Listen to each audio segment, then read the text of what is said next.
নমস্কার বন্ধুরা, পিশাচ পর্ব অডিও স্টোরি থেকে আমি রয়েছি সুদর্শন। আজ আপনাকে আরও একটা হাড় হিম করা ভয়ের গল্প শোনাতে। আজ আপনি শুনতে চলেছেন লেখিকা তনিমা সাহা বিরচিত কাহিনী গ্রামে বিষ বাঁশির আতঙ্ক। একটা গ্রাম যেটা বহু বছর ধরে, বহু দশক ধরে অভিশপ্ত। সেই গ্রামে বাঁশি বাজানো নিষেধ, কিন্তু এর পেছনে কি রহস্য লুকিয়ে আছে জানতে হলে শুনতে হবে আজকের গল্প। তাহলে চলুন বেশি কথা না বাড়িয়ে শুরু করা যাক আজকের গল্প। আজও গল্প পাঠে এবং বিশেষ কয়েকটি পুরুষ চরিত্রে আমি সুদর্শন। আজ আমার সঙ্গে বিভিন্ন কণ্ঠে থাকছে সুমিত, রাজ, শান্তনু এবং তমাল।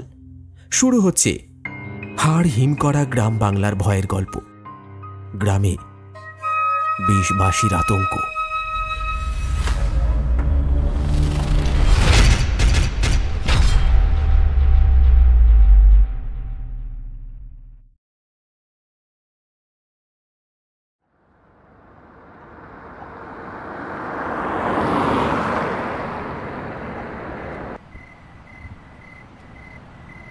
বেশ অনেকক্ষণ ধরেই ছেলেগুলো রাস্তায় দাঁড়িয়ে অপেক্ষা করছে, কিন্তু একটাও ট্রান্সপোর্ট পাচ্ছে না। রাস্তাটা একটা হাইওয়ে, কিন্তু ভীষণ শুনশান হাইওয়ে। আর ছেলেগুলোকে দেখে মনে হচ্ছে যে ওরা কোনো একটা ব্যান্ডের অন্তর্ভুক্ত, কারণ তাদের সাথে বিশাল বড় ব্যাগ রয়েছে। সেগুলোর বহিরাগত আকার দেখে মনে হচ্ছে যে ওগুলোর ভেতরে কোনো না কোনো বাদ্যযন্ত্র আছে।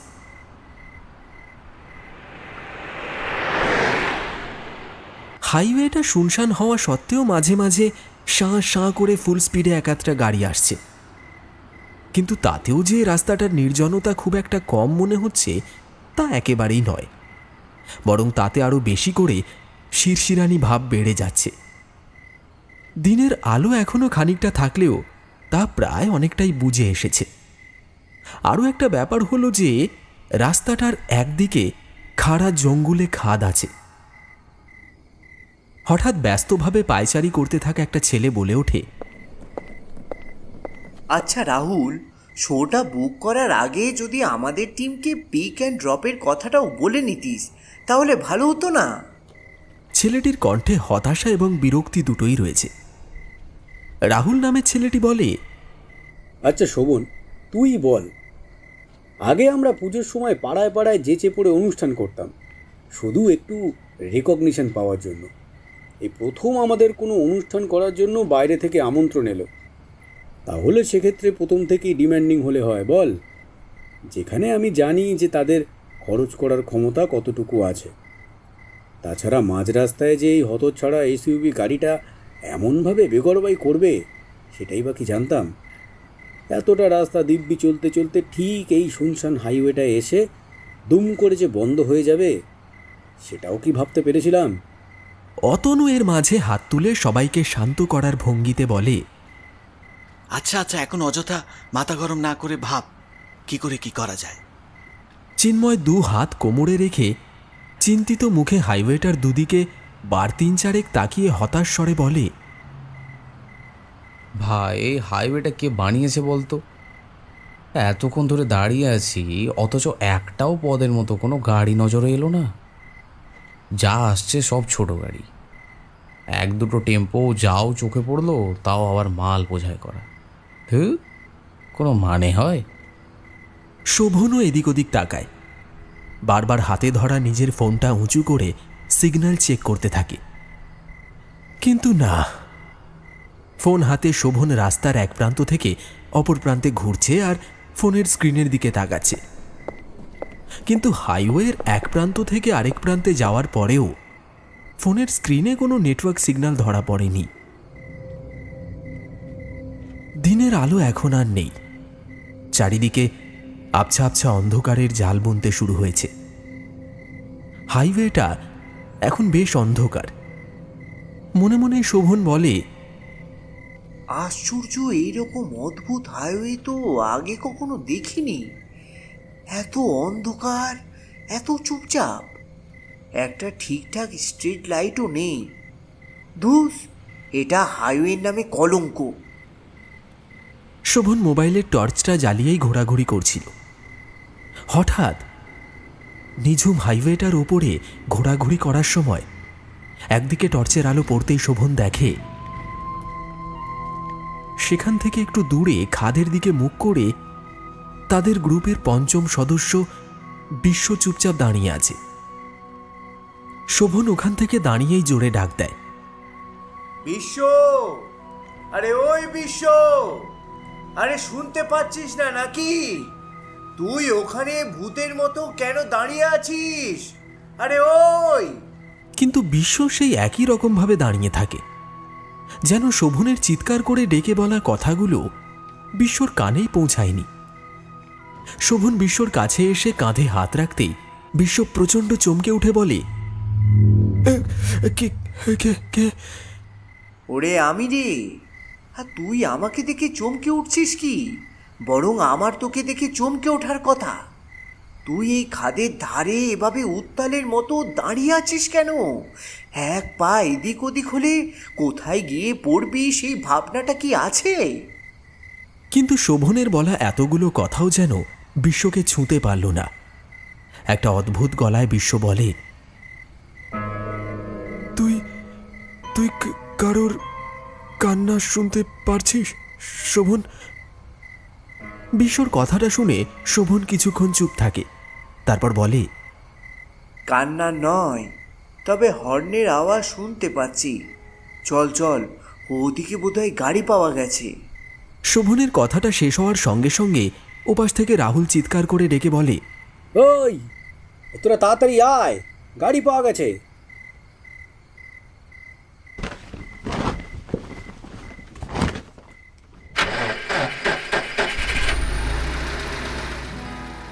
ওরা 5 জন মিলে ধরাধরি করে সাথে বয়ে আনা জিনিসগুলো একে একে গাড়িতে চাপিয়ে দেয়। তাদের গন্তব্য এখন বনশিপুর। রাহুল তার গাড়িটা ভালো করে কাঁচ বন্ধ করে লক করে দেয়। অবশ্য বনশিপুরের গাড়িতে চাপার আগে মেকানিক শপে ফোন করে গাড়িটাকে টো করে নিয়ে যাওয়ার জন্য বলে দেয়।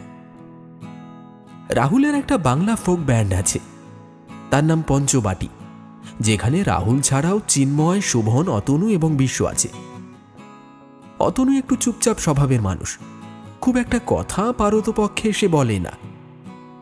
পঞ্চবাটিতে রাহুল নিজে ভোকাল দেয়, চিন্ময় কিবোর্ড, শোভন গিটারিস্ট, বিশ্ব ফ্লুট বাজায় এবং অতনু হারবোলা, মানে ও মুখটা মাইকে ঠেসে রেখে বিভিন্ন ধরনের আওয়াজ তৈরি করে, যে জন্য গানটা একটা আলাদা মাত্রা পায়।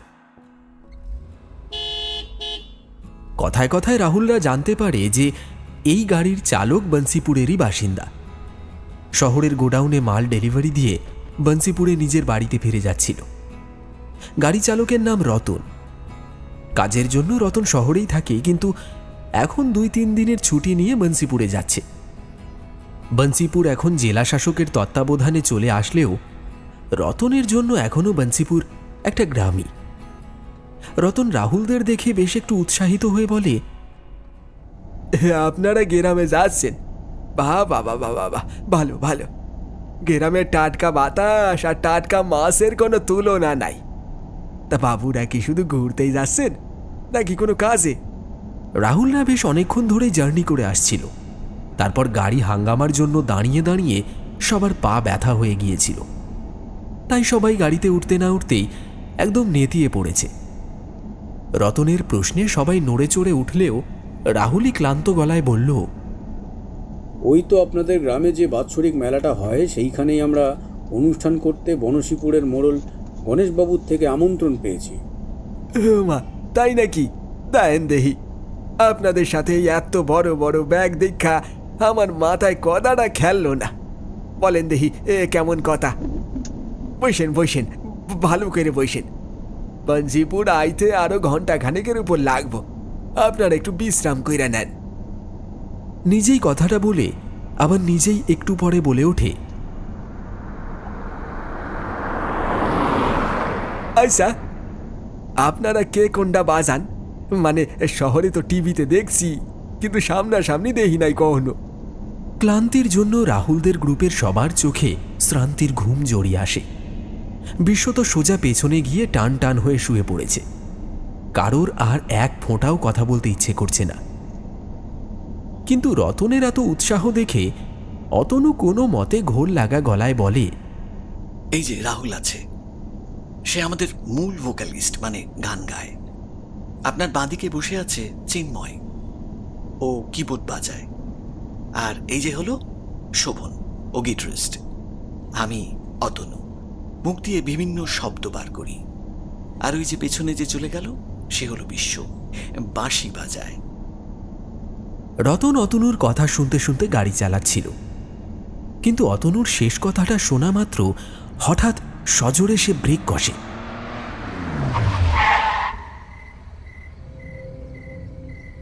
এরকম হঠাৎই ব্রেক কষায় সবাই খুব ঘাবড়ে ওঠে।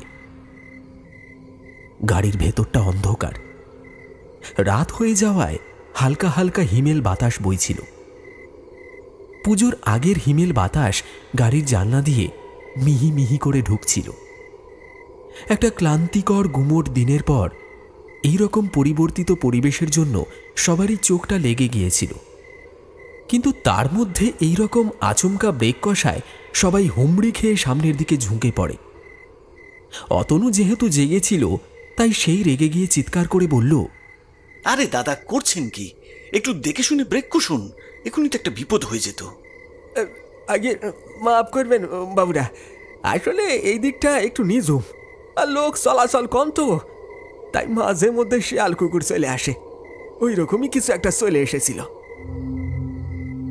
যদিও মুখে এ কথা বললেও রতন জানে এই কথাটার জন্য ব্রেক কষেনি সে। ব্রেক সে এক অজানা আশঙ্কায় কষেছে, যে আশঙ্কার জন্ম দিয়েছে অতনুর বলা শেষ কথাটা শুনে। চিন্ময়ও ঢুলছিল, কিন্তু হঠাৎ করে ব্রেক কষে গাড়িটা ঝটকা দিয়ে থেমে যাওয়ায় তার ঘুমের ঘোরটা কেটে যায়। এমন সময় হঠাৎ তার মনে হয় যে ঠিক তার পেছনে কেউ যেন দাঁড়িয়ে আছে, এবং পেছন থেকে কেমন একটা মোটকা পচা গন্ধ আসছিল। চিন্ময়ের মনে হয় একটা হিম শীতল বরফের কাঁটা যেন পিঠ থেকে বুক পর্যন্ত বিঁধিয়ে দিয়েছে। ঝট করে পিছনে ফিরে তাকায় চিন্ময়, কিন্তু পিছনে ছোপ ছোপ অন্ধকার থাকায় কিছু বোঝা গেল না।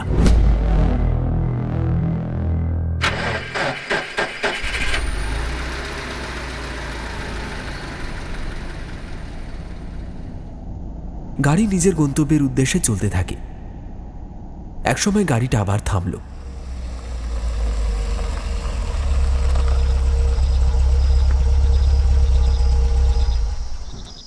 বাবুরা, বংশীপুর পৌঁছে গেছি। ওই যে দেখুন, মোড়ল গণেশ বাবু আপনাদের বরণ করার জন্য দাঁড়িয়ে আছেন।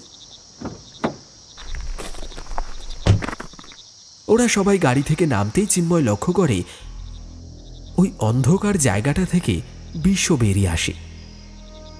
চিন্ময় এগিয়ে এসে বিশ্বকে জিজ্ঞাসা করে, এই একটু আগে কি তুই আমার পেছনে এসে দাঁড়িয়েছিলিস? বিশ্ব একটা বড় সড়ো হাই তুলে আলমোড়া ভেঙে বলে, কই না তো, আমি তো পেছনের সিটে টান টান হয়ে ঘুমিয়ে পড়েছিলাম। শরীরটা যে কি সাংঘাতিক ক্লান্ত লাগছিল তার বলার নয়। চিন্ময় আর কিছু বলে না, কিন্তু মনটা তার খচখচ করতে থাকে। বিশ্ব কথাগুলো বলে এগিয়ে যায়। ঠিক তখনই চিন্ময়ের নাকে সেই একটু আগের মোটকা পচা গন্ধটা এসে ঝাপটা দেয়, যেটা বিশ্বর সামনে এগিয়ে যাওয়ার সঙ্গে সঙ্গে ধীরে ধীরে মিলিয়ে যায়। আতঙ্কের শীতল ভয়টা চিন্ময়ের বুকের ওপর চেপে বসে। তারপর শির দাঁড়া বেয়ে একটা ঠান্ডা স্রোত নেমে যায় চিন্ময়ের।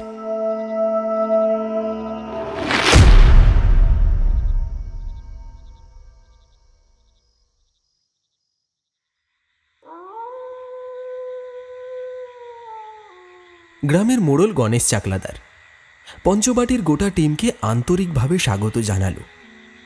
তাদের সবাইকে অত্যন্ত যত্ন করে নিয়ে গেলেন গণেশবাবুর বাড়িতে। সেখানেই তাদের এই কয়দিনের থাকার ব্যবস্থা করা হয়েছে। ওদের জন্য দুটো ঘর বরাদ্দ করা হয়েছে।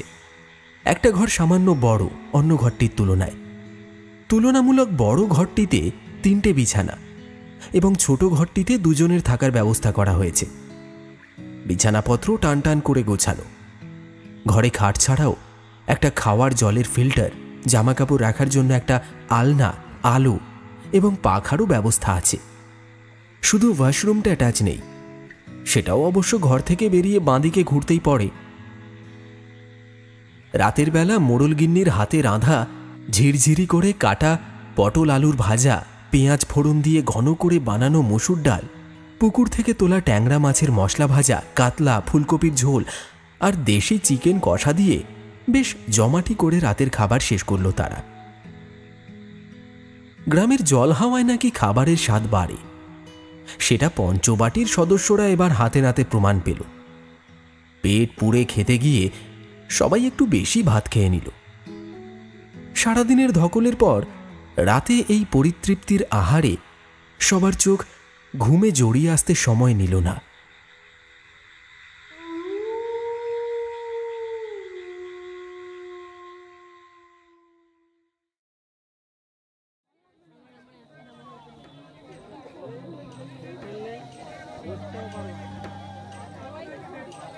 আজ বংশীপুরে বাৎসরিক মেলার প্রথম দিন। এবছর বংশীপুর জেলা শাসকের আওতায় অন্তর্ভুক্ত হবে, যার জন্য বংশীপুরের সর্বান্তকরণে উন্নতি হবে। রাস্তাঘাট, আলো, জল নিকাশি ব্যবস্থা, স্কুল, কলেজ সব কিছু হবে। বংশীপুরের গ্রামবাসীরা আজ তাই বড্ড খুশি। প্রাণ ঢেলে তারা জেলা শাসককে অভ্যর্থনা করছে। তার আতিথেয়তার জন্য শহর থেকে সামর্থ্যের মধ্যে একটা বাংলা ব্যান্ডকেও আনিয়েছে। রাহুলদের পঞ্চবাটি অবশ্য হতাশও করেনি। পঞ্চবাটির পারফরমেন্সে গোটা মেলা যেন নেচে উঠেছে। বিশেষ করে তাদের তাথই তাথই পায়ের ছাপে হৃদমাঝারে দোল ওঠে গানটা সবচেয়ে বেশি পছন্দ করা হয়। বেশ রাত পর্যন্ত মেলা প্রাঙ্গণে ভিড় ছিল। গ্রামের প্রায় প্রত্যেকেই বাৎসরিক মেলাতে গেলেও শুধু একজন মেলায় যায়নি, বরং দূর থেকে মেলার দিকে তাকিয়ে আছে। দৃষ্টি তার একটা দিকে নিবদ্ধ। একটা ছোট স্টল, তাতে ঝোলানো আছে নানান আকারের, নানান রঙের বাঁশি। লোকটার নাম হরি পাগলা। হরি পাগলা বংশীপুরের সবচেয়ে প্রবীণ বাসিন্দা, এই বংশীপুরের উত্থান পতনের সাক্ষী। বহু দিন ধরে বংশীপুরের একটা প্রথা আছে, এখানকার কেউ বাঁশি বাজায় না। সবাই জানে বাঁশি বাজালেই সে আসবে, কিন্তু এখনকার ছেলে ছোকরারা এসব কিছুই মানে না।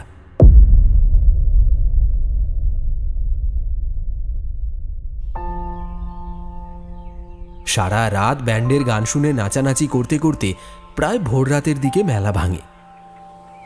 বংশীপুরের এই মেলাটা এতদিন যাবৎ শুধু একদিনের জন্যই হতো, কিন্তু এবার জেলা শাসক এসে ঘোষণা করলেন যে বংশীপুরের এই বাৎসরিক মেলাটা পরের বছর থেকে 3 দিন ব্যাপী হবে। এটা শুনে বংশীপুরবাসীরা আনন্দে নেচে ওঠে। একটা মেলা মানে তো শুধু আনন্দ আর মজা নয়, তার একটা অর্থনৈতিক দিকও আছে। সকলে সেখানে 2 পয়সা অর্জন করতে পারবে। পরদিন সকালে টুলুর চায়ের দোকানে বসে কয়েকজন ছেলে চা খেতে খেতে এইসব আলোচনা করছিল।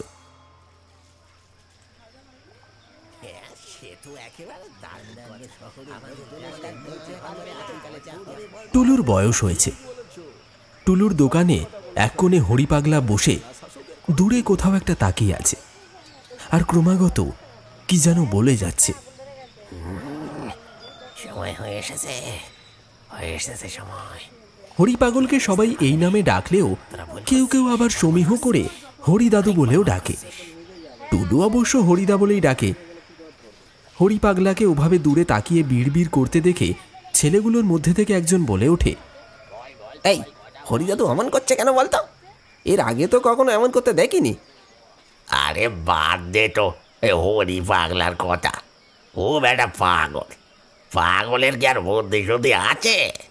ও তো যখন যা মর্জি তাই করবে। এই চল, ওদিকে মনিদা মনে হয় অপেক্ষা করছে। পরের সপ্তাহে কুসুমপুরের সাথে ফুটবল ম্যাচ আছে, প্রস্তুতি নিতে হবে। চল চল। ছেলেরা চায়ের দাম মিটিয়ে দিয়ে বেরিয়ে যাওয়ার সময় হঠাৎ একজন শীষ বাজাতে বাজাতে একটা চলতি হিন্দি গানের সুর ধরে।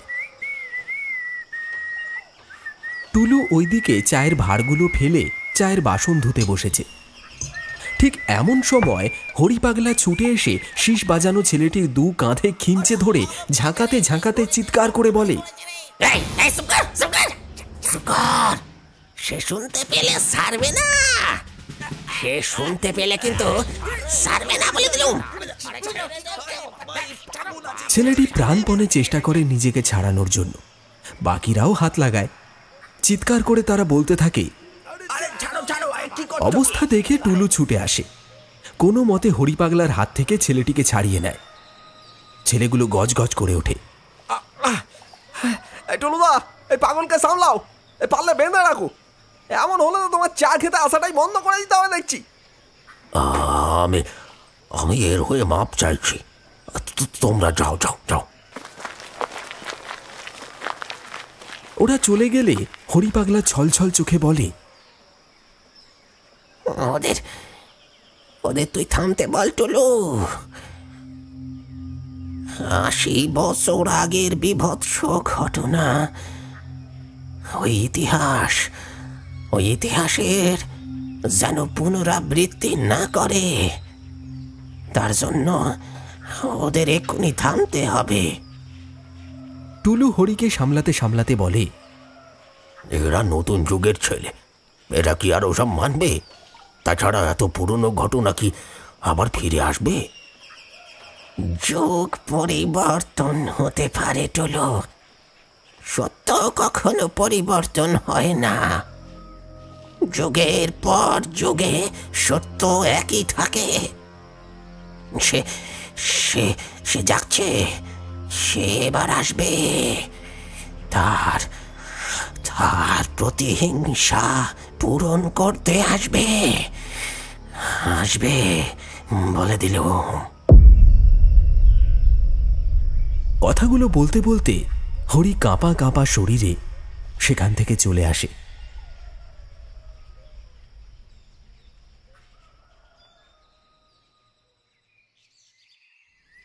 বংশীপুরের আপ্যায়নে রাহুলদের কয়েকদিন বেশ ভালোই কাটে। আজ ওদের ফিরে যাবার দিন। ওদিকে পুজো শুরু হয়ে যাচ্ছে। এবার অপ্রত্যাশিতভাবে কয়েকটা ক্লাবের তরফ থেকে পুজোতে অনুষ্ঠান করার জন্য অ্যাডভান্স বুকিং চলে এসেছে। অতএব যত তাড়াতাড়ি সম্ভব শহরে পৌঁছতে হবে, তারপর কিছু নতুন গানও তৈরি করতে হবে। ওরা বেরোবে ঠিক এমন সময় শোভন অতনুকে জিজ্ঞেস করে, এই বিশ্ব কোথায় রে? আমাদের তো বেরোনোর সময় হয়ে গেছে। গণেশবাবুর দেওয়া একটা ঘরে রাহুল আর শোভন ঘুমোতো এবং অন্য ঘরটায় অতনু, চিন্ময় আর বিশ্ব ঘুমোতো। অতনু বলে, আমি তো সকাল থেকে বিশ্বকে দেখিনি, ওর বিছানা ফাঁকাই ছিল, আর রাতে আমি আর চিন্ময় তাড়াতাড়ি ঘুমিয়ে পড়েছিলাম আজ বেরোতে হবে বলে। বিশ্বকে বার কয়েক বললাম ঘুমিয়ে পড়তে, কিন্তু ও কোনো উত্তর করে না, শুধু খোলা জানলাটা দিয়ে কি যেন এক মনে দেখছিল। রাহুল চমকে উঠে বলে, সে কি, তোরা তারপর কিছু লক্ষ্য করিসনি? মাঝে একবার আমার চোখ খুলেছিল, তখন দেখেছিলাম যে সে ঘুমিয়ে পড়েছিল, কিন্তু সকালে দেখতে পাইনি। ভাবলাম হয়তো বাইরে গেছে। তারপর তো আমিও গোছাগুছির কাজে ব্যস্ত হয়ে পড়লাম, আর খেয়াল করিনি।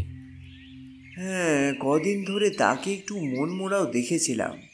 সেদিন পারফরমেন্সের দিনেও দেখলাম কেমন একটা মন মরা হয়েছিল। বার দুয়েক তো গিয়ে আমি বললাম ওকে। আচ্ছা, কেতকীর সাথে কি ঝামেলাটা মেটেনি তার? চিন্ময় কিছু বলার জন্য মুখ খুলতে যাবে, ঠিক সেই সময় গ্রামের একটি বাচ্চা ছেলে কোত্থেকে ছুটে এসে হাঁপাতে হাঁপাতে বলে,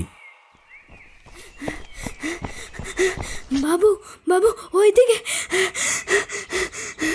ওই পুরো গাছতলার নিচে বাসি বাবু।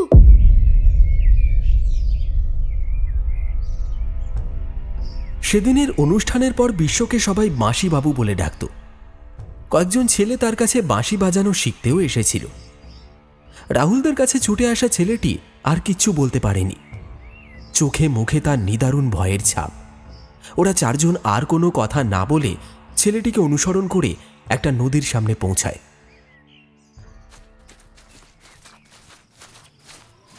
নদীটা গ্রামের সীমানা ছাড়িয়ে কিছুটা দূরে। বড়ই সুন্দর নদী। নদীর ওই পার থেকে শুরু হয়েছে বিস্তীর্ণ ঘাসভূমি। কিন্তু আশ্চর্যের কথা হলো ওইদিকে কেউ থাকে না। রাহুলরা নদীর এই দিকের পাড়ের একটা জায়গায় এসে থামে। এখানে একটা ছোটখাটো জটলা বেঁধে আছে। সবাই চাপা গলায় কিছু একটা আলোচনা করছে এবং প্রত্যেকের মুখে একটা ভীষণ আতঙ্কের ছাপ। রাহুলরা আসতেই জটলাটা হালকা ভেঙে তাদের এগিয়ে যাওয়ার জায়গা করে দেয়। জটলার দৃষ্টি একটা দিকে নিবদ্ধ ছিল। সেই দিক লক্ষ্য করে তাকাতেই তাদের বুকের রক্ত হিম হয়ে গেল। পাড়ে একটা ছেলের লাশ পড়ে আছে। পায়ের পাতা দুটো নদীর জলে ডুবে আছে। লাশটার চোখ দুটো খোলা। ভয়ার্ত তার দৃষ্টি। যেন মৃত্যুর আগে সে প্রচণ্ড ভয় পেয়েছিল। আর সবচেয়ে ভয়ঙ্কর হল কেউ যেন লাশটার ঠোঁট জোড়া কেটে নিয়েছে। কেটে নিয়েছে তার হাতের সবকটা আঙুল। মৃতদেহটার শরীরের জায়গায় জায়গায় যোগ আঠার মতো লেগে আছে। তারা শরীরের বাকি রক্তটুকু যেন শুষে খালি করে দিতে ব্যস্ত। এছাড়া মৃতদেহের শরীরে আর কোথাও কোনো আঘাত নেই।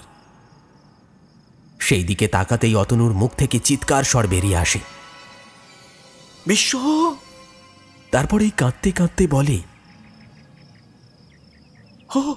ও তো আমাদের বিশ্ব। ঈশ্বর, এটা এটা কি করে হলো?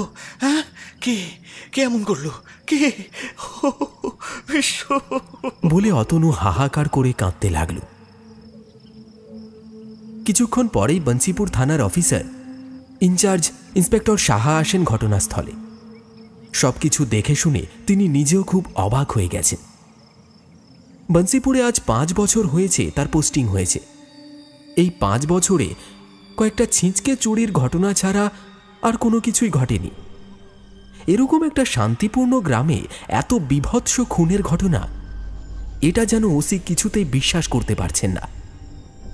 তবুও উপস্থিত সকলের বয়ান নিয়ে ঘটনাস্থল ভালো করে পরীক্ষণ করে বিশ্বর মৃতদেহটা নিয়ে তিনি ফিরে গেলেন।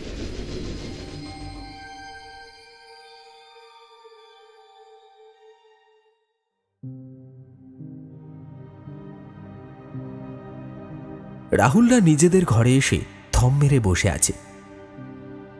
বিশ্বর এক কাকিমা ছাড়া আর কেউ নেই। এখন কাকিমাকে তারা কি করে বিশ্বর মৃত্যু সংবাদ দেবে সেটা বুঝতেই পারছিল না। ওসি বলেছেন এই খুনের কিনারা না হলে তারা যেন বন্সিপুর থেকে না যায়। রাহুলের মাথায় যেন বজ্রাঘাত পড়ল। আর 2 মাস পরেই পুজো, অ্যাডভান্স নেওয়া হয়ে গেছে। এখন এই দুর্ঘটনার জন্য যদি ওরা এখানে আটকে যায় তাহলে তো মহা মুশকিল হয়ে যাবে। ওসিকে সে কথা বলতে তিনি সরু চোখে তাকিয়ে বললেন, আপনাদের গ্রুপের একজন মেম্বার মারা গেছে, আর আপনারা এর মধ্যেই প্রোগ্রাম করতে উতলা হয়ে উঠেছেন। সবার মুখ এ কথা শুনে শূন্য হয়ে গেলেও শোভন বেশ স্বাভাবিক কণ্ঠেই বলে ওঠে, স্যার, বিশ্বর না থাকাটা আমাদের ব্যান্ডের জন্য একটা বড় অপূরণীয় ক্ষতি। এই শোক কাটাতে আমাদের অনেক সময় লাগবে।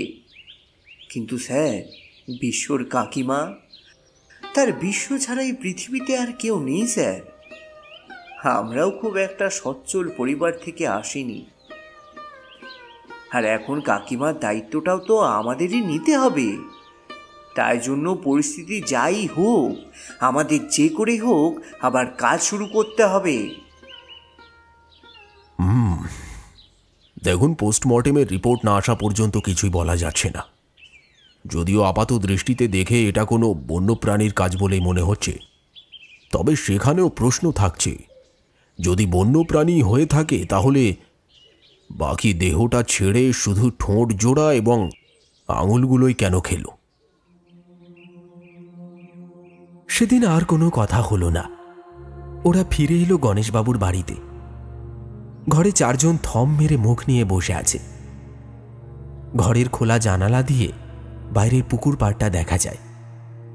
হঠাৎ কি মনে হতে রাহুল জানলা দিয়ে বাইরে তাকাতেই চমকে ওঠে। শোভন তখন বলছে,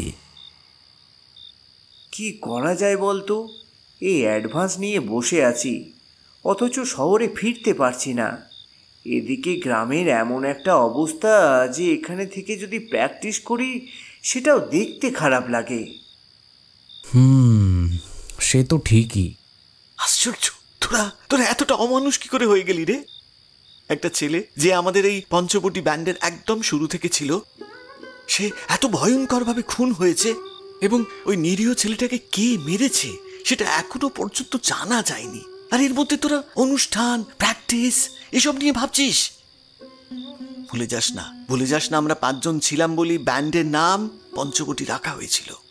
শোভন আর চিন্ময় অতনুকে বোঝানোর চেষ্টা করল, কিন্তু অতনু সব যুক্তি তর্ক বাতিল করে বলল, কিরে রাহুল, তুই কি কিছুই বলবি না?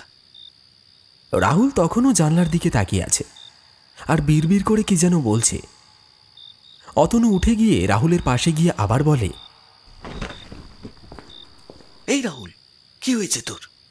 রাহুল কিছু না বলে ফ্যাল ফ্যাল করে অতনুর দিকে তাকিয়ে কোনো মতে বলে, বিশ্ব ওখানে দাঁড়িয়ে আছে। রাহুলের কথা শুনে সবাই হুমড়ি খেয়ে পড়ল জানালায়, কিন্তু সেখানে কিছুই ছিল না।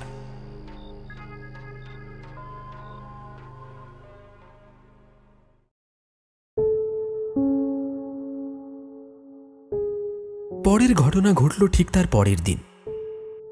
একটা ফসলি খেতে এবার গ্রামেরই একটা ছেলের মৃতদেহ পাওয়া যায়। বিশ্বর মৃতদেহের মতোই এরও ঠোঁটজোড়া এবং হাতের সবকটা আঙুল কাটা ছিল। তবে এবার মৃতদেহটি থেকে কিছুটা দূরে শত টুকরো করে ভাঙা একটা বাঁশি পাওয়া গেল। ওসি সাহা যখন মৃতদেহ পর্যবেক্ষণ করলেন তখন মাথায় হাত দিয়ে বললেন, সর্বনাশ, এটা আবার কি ধরনের জন্তু? এ যে শুধু মানুষের ঠোঁট আর আঙুল খায় এবং বাকি শরীরটুকু ছুঁয়েও দেখে না।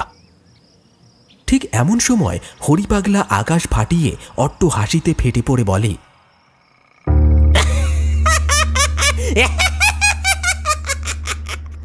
হবে না, কিছুতেই পারবি না।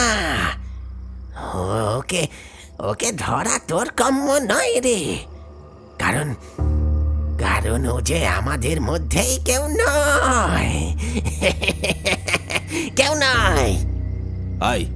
কি বলছিস পাগল?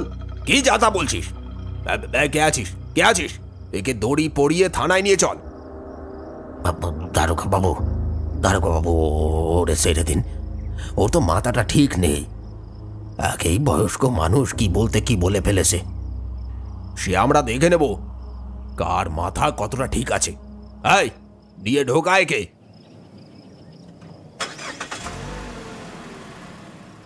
ওসে চলে গেলেন লাশ নিয়ে, কিন্তু রাহুলদের বুক শূন্য হয়ে গেল। এই ছেলেটি বিশ্বর কাছে বাঁশি বাজানো শিখতে আসত।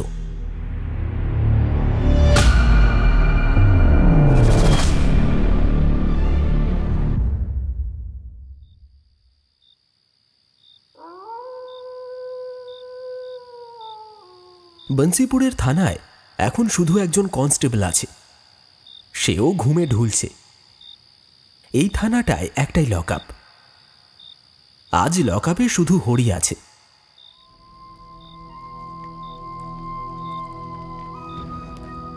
রাত তখন ধীরে ধীরে গাঢ় হচ্ছে। হরি নিজের আলখাল্লার ভেতর থেকে একটা বাঁশি বের করে তাতে সুর ধরল।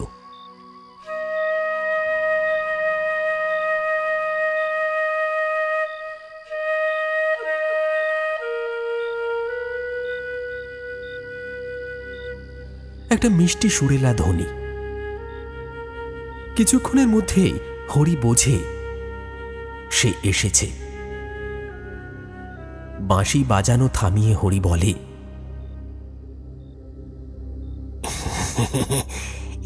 এসেছে তুমি? এবার তুমি থেমে যাও। আর কত নিরীহদের মারবে বলো? তোমার এবার মুক্তির প্রয়োজন। কথাগুলো হরি পিছন ফিরে বলছিল। এবার সামনের দিকে ঘুরতেই সামনের অশরীরী অবয়বটিকে দেখে আতঙ্কে বোধ বুদ্ধিহীন হয়ে হরি চিৎকার করে ওঠে। কিন্তু কি আশ্চর্য, তার গলা থেকে এক ফোঁটা আওয়াজ বের হয় না। অশরীরী লকআপের শলাকা ভেদ করে হরির সামনে চলে আসে। তার গা থেকে একটা উৎকট পচা গন্ধ বেরোতে থাকে। হরির প্রায় দম বন্ধ হয়ে আসে। অশরীরীর চোখ যেন দাবানল। হরি কিছু বলতে পারে না। তার মনে হয় কিছু একটা যেন তাকে ভেতর থেকে টেনে বাইরে নিয়ে আসছে। একটা অদৃশ্য শক্তি অসম্ভব জোরে তাকে টানছে। সেই টানে যেন তার শরীরের ভেতরের অঙ্গ প্রত্যঙ্গগুলো উপরে উঠে আসতে চাইছে। অসহ্য যন্ত্রণায় ছটফট করতে করতে হরি কিছু বলতে যায়, কিন্তু তার আগেই সেই অশরীরী ধারালো কিছু দিয়ে হরির ঠোঁট জোড়া কেটে নেয়। সাথে চলতে থাকে প্রবল টান, যেন কেউ মুঠো করে মুখের ভেতর দিয়ে হাত ঢুকিয়ে প্রবল শক্তিতে শরীরের ভেতরের অঙ্গ অন্ত্রগুলোকে টানছে, টেনে শরীরের বাইরে নিয়ে আসতে চাইছে। একসময় শরীরের ভেতর থেকে কাঁচা মাংস উপড়িয়ে নেওয়া একটা আওয়াজ আসে। প্রচন্ড যন্ত্রণায় কাতরাতে কাতরাতে হরি শেষ নিঃশ্বাস ত্যাগ করে। ঠিক সেই সময় অশরীরী একটা পৈশাচিক হাসিতে ফেটে পড়ে।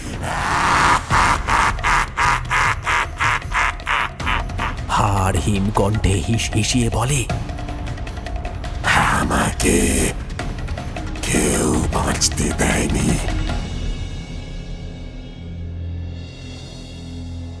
আমার বাঁচার একমাত্র রসদ আমার বাঁশি আমার থেকে কেড়ে নেওয়া হয়েছিল। এবার যে এই বাঁশি হাতে নেবে তার মৃত্যু হবে। যতটা যন্ত্রণা আমি পেয়েছিলাম ঠিক ততটাই যন্ত্রণা তারাও পাবে।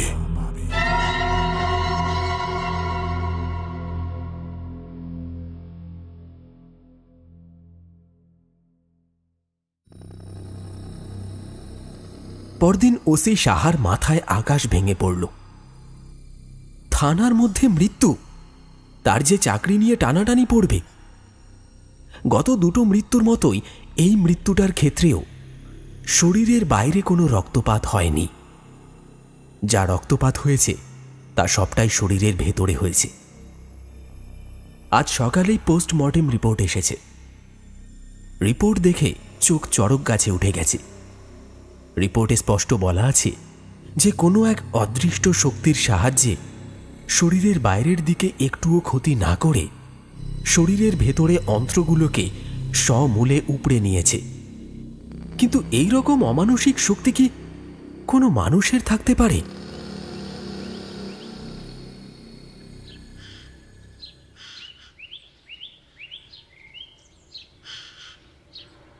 টুলু সকালে থানায় এসেছিল হরিকে ছাড়াতে, কিন্তু সকালে থানায় ঢুকে হরিকে ওই অবস্থায় দেখে হাউ হাউ করে কেঁদে ওঠে।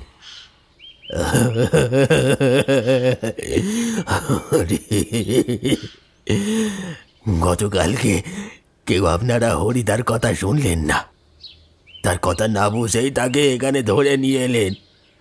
তারপর কি হলো? এই গাঁয়ের মানুষকে বাঁচাতে হরিদা নিজের প্রাণটা দিয়ে দিল। আপনারা আজকের লায়ক পুরুষ। পুরনো দিনের কথা হোক কি পুরনো দিনের লোক, আপনারা সেটা ধার্তব্যের মধ্যে আনেন না। দেখুন, আমি বুঝতে পেরেছি যে কোথাও একটা সমস্যা হচ্ছে, কিন্তু গোড়ার কথা না জানলে তো সমাধান করা যাবে না। তাই আপনি আমাকে সবটা বলুন। ওরা কথা বলতে বলতে হরি পাগলার দেহটাকে নিয়ে কয়েকজন চলে গেল।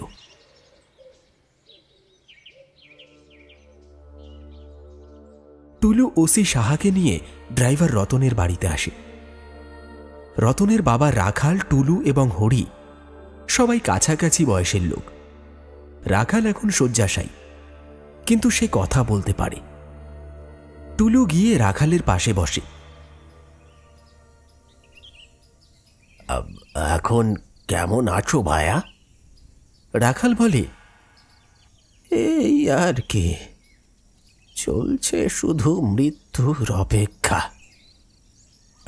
রাখাল, ইনি হলেন বংশীপুরের দারোগা সাহাবাবু। বংশীপুরে একদিনে কি কি হয়ে গেছে সেসব নিশ্চয়ই শুনেছিস। রাখাল কিছু না বলে শুধু মাথা নাড়ায়। একটু পরে মিনমিন করে বলে, কৃষ্ণদা এখনো শান্তি পায়নি, তাই না? কৃষ্ণ? কোন কৃষ্ণ? আপনি আজকের যে বংশীপুর দেখছেন, এই বংশীপুরে আজ থেকে 25 বছর আগে আরো একটা পরিচয় ছিল। এখানে সবাই বংশীবাদক ছিল। আমরা তখন ছোট ছোট। আমাদের বাবা দাদুদের দেখতাম কত সুন্দর বাঁশি বাজাতেন, কিন্তু বংশীপুরের সেরা বাঁশি বাজাতো আমাদের প্রিয় কৃষ্ণদা। কৃষ্ণদা কৃষ্ণ ঠাকুরের ভক্ত ছিলেন। শ্রীকৃষ্ণের চরণে তিনি নিজের জীবন অর্পণ করেছিলেন। কিন্তু এই গ্রামেই এক সুন্দরী মেয়ে, যার নাম ছিল কলিকা, সে খুব চেষ্টা করত কৃষ্ণদাকে নিজের দিকে টানার। কলিকার বাবা ছিল গ্রামের লেঠেল। যখন সমস্ত চেষ্টা করেও কলিকা কৃষ্ণকে নিজের দিকে ফেরাতে পারেনি, তখন সে তার লেঠেল বাবার কাছে গিয়ে কৃষ্ণদার নামে উল্টো পাল্টা বলে। ফলে পরদিন তিনি আরো দুজনকে সঙ্গে নিয়ে গিয়ে কৃষ্ণদাকে বেধড়ক মারধর করে। কৃষ্ণদা চিৎকার করে বলতে থাকে, কেন মারছেন আমায়? কেন মারছেন? আমি কি করেছি? ছেড়ে দিন, ছেড়ে দিন আমায়। কিন্তু ওরা কৃষ্ণদার কথা শোনেনি। আসলে কলিকাকে মনে মনে চাইতো এমন একজন ছিল। তারাও বংশীবাদক ছিল, কিন্তু কৃষ্ণদার মতো নয়। তাই কৃষ্ণদাকে হিংসেও করত। তারাও এসে মেরেছিল কৃষ্ণদাকে। গ্রামের যারা কৃষ্ণদাকে বাঁচাতে গিয়েছিল তারাও মার খেয়েছিল। কৃষ্ণদাকে এমনভাবে মারা হয়েছিল যে কৃষ্ণদা আর কখনো বাঁশি বাজাতেই পারল না, হাতই উঠত না। কলিকা তখন কৃষ্ণদার দিকে তাচ্ছিল্য ভাব নিয়ে তাকাত। কৃষ্ণদা আমাদেরকে বলতেন,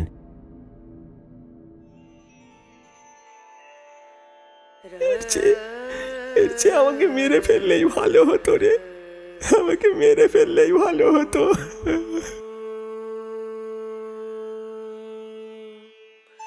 একদিন সত্যি কৃষ্ণদা মারা গেলেন, কিন্তু সমস্যা শুরু হলো তারপর থেকে।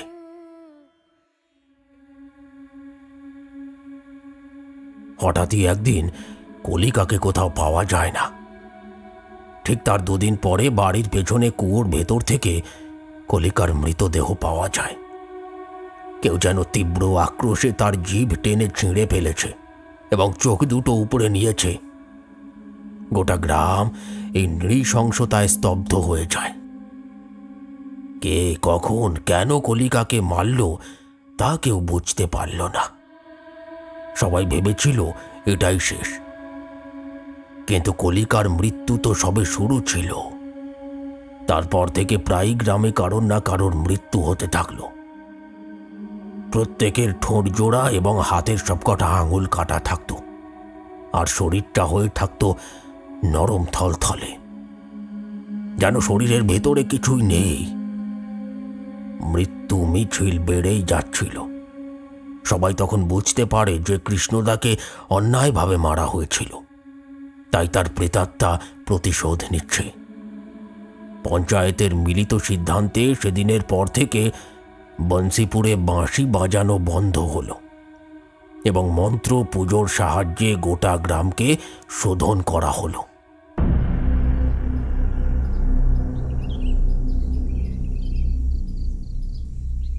কিন্তু তোমরা নতুন যুগের মানুষ, গ্রামের পুরনো ইতিহাসকে আর মানো কেন? দেখলে তো কি বিপদ ডেকে আনলে। সবটা শুনে ওসি সাহার গায়ে যেন জল জমে গেল। এ কি অদ্ভুত গেঁড়া কলে পড়েছেন তিনি, যার অস্তিত্বই এখন বর্তমানে নেই। তার সাথে কিভাবেই বা লড়বেন তিনি? ওসিকে ভয়ার্ত এবং দুশ্চিন্তায় আসন্ন দেখে রাখাল কাঁপা কাঁপা গলায় বলে,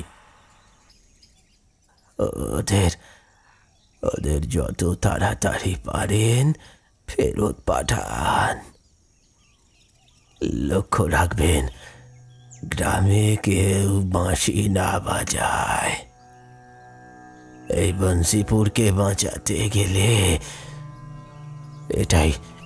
এটাই একমাত্র পথ।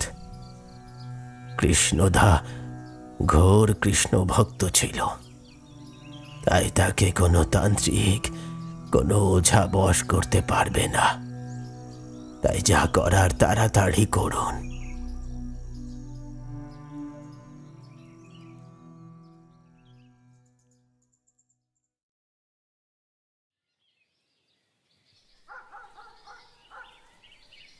রাহুলরা আজ শহরে ফেরার গাড়ি ধরছে। রতনী তাদের নিয়ে যাচ্ছে। সবাই একটু হলেও খুশি, কিন্তু অতনুর মুখটাই অসম্ভব গম্ভীর হয়ে আছে।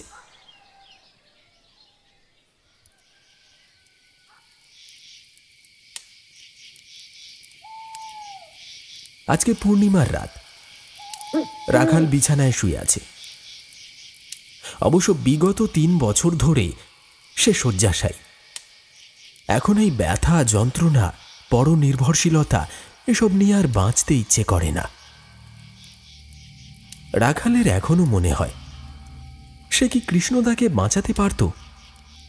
লোকগুলোকে তো সেই প্রথমে আসতে দেখেছিল। আগে থাকতে বলে দিলেই তো কৃষ্ণদা ঠিক সাবধান হয়ে যেত। তবে কি সেও কৃষ্ণদাকে হিংসে করত, ঠিক যেমন হরিদা হিংসে করত? অথচ কৃষ্ণদা কি যে স্নেহ করতেন তাদের, সেই তারাই শেষে।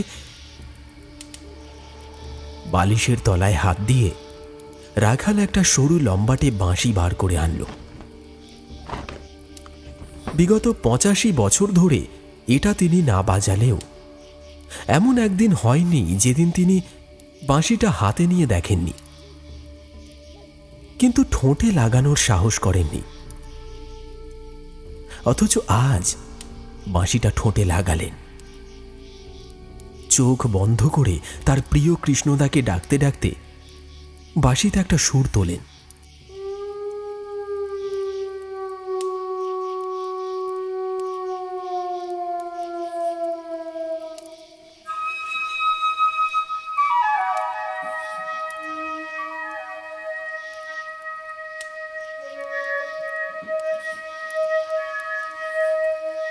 এই সুরটা কৃষ্ণদারই শেখানো।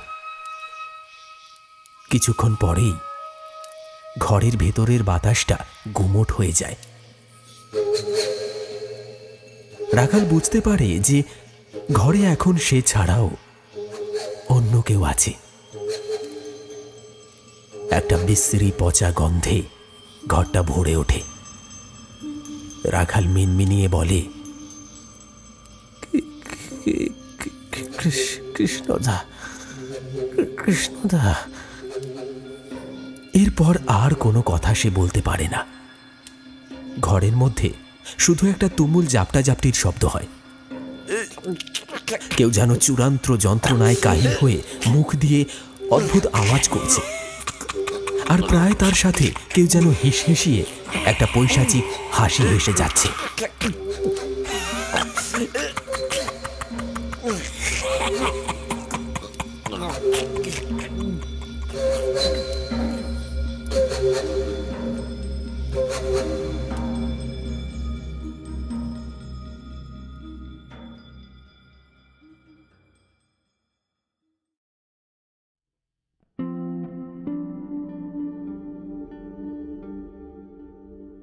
ওসি সাহা এখনো বংশীপুরেই পোস্টেড আছেন। রাহুলদের তিনি পরদিনই শহরে পাঠিয়ে দিয়েছিলেন। তারপর সারা বংশীপুর তল্লাশি করে 18 খানা বাঁশি পান এবং সেগুলোকে চন্দন কাঠের চিতায় জ্বালিয়ে দেন। রাখালের মৃত্যুর পর গ্রামে আর কোনো দুর্ঘটনা ঘটেনি। বংশীপুর আগের মতোই শান্ত হয়ে গেছে। ওসি ভাবছেন যে এবারে শহরে গেলে রাহুলদের ব্যান্ডের গানের কয়েকটা ক্যাসেট নিয়ে আসবেন। এর মধ্যেই ব্যান্ডটা বেশ পরিচিত হয়ে গেছে।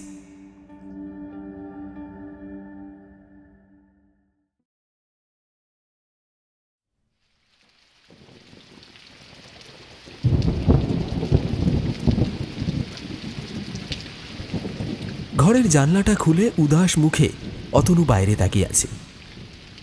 তার হাতে ধরা বিশ্বের বাঁশি।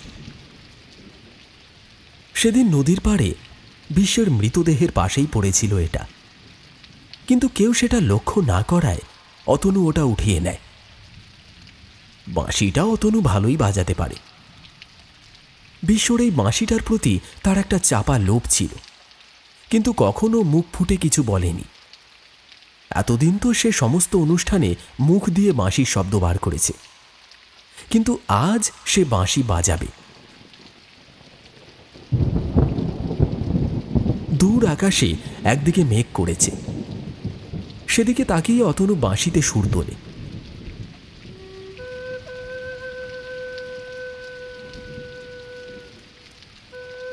কিন্তু কিছুক্ষণ পরেই তার সারা শরীরে একটা অসহ্য ব্যথা শুরু হয়। গলার কাছটায় কিছু একটা আটকে আটকে যাচ্ছে, কি যেন একটা ঠেলে বাইরে বেরোতে চাইছে। অতনু দু হাতে পেট চেপে মেঝেতে শুয়ে ছটফট করতে থাকে, অথচ মুখ দিয়ে এক ফোঁটা আওয়াজ বের হয় না। ঠিক এই সময় সে শুনতে পায় কেউ খ্যাস খ্যাসে গলায় বলছে, বাঁশি বাজাবে, বাঁশি এবার বাজা, বাঁশি বাজা বাজা। অতনু কোনো মতে চোখ খুলে বিস্ফারিত দৃষ্টিতে কোনো রকমে বলে, বিশ্ব, তুই?